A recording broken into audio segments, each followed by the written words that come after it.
பசுமை வணக்கம். பார்த்திங்கன்னா இந்த பச்சை வெட்டுக்கிளின்னு சொல்லுவாங்க. அது இன்றைக்கி பார்த்தேன். ஆனால் மழை பெஞ்சிட்ருக்குது. இப்போது ஒரு தூறல், ஒரு தென்னை மட்டைக்கு அடியில் அது இருக்குது. உங்களுக்கு தெரியும்னு நினைக்கிறேன். அந்த வகையில் பல்வேறு பூச்சிகளும் பல்வேறு நன்மை செய்யும் பூச்சிகளும் மற்ற உயிரினங்களும் கொண்டது தான் இந்த பூமி. இந்த பூமியை நாம் எவ்வளவு சரியாக பராமரித்து நமக்கு தேவையானவற்றை மட்டும் எடுத்துக்கொண்டு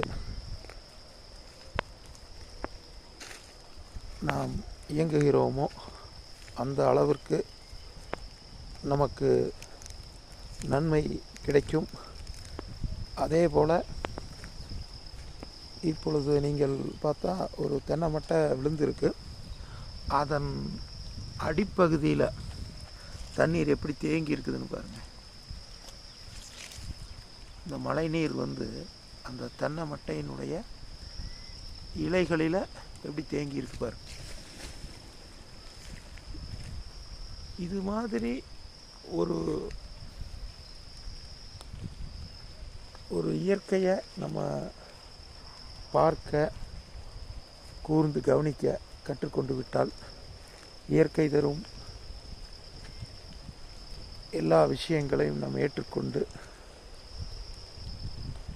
நாம் வாழ கற்றுக்கொள்வோம். அப்படி வாழ கற்றுக்கொள்கையில் இந்த பூமி மீது எந்த விதமான அதீத வன்முறையை நாம் செலுத்தாமல் இருப்போம்.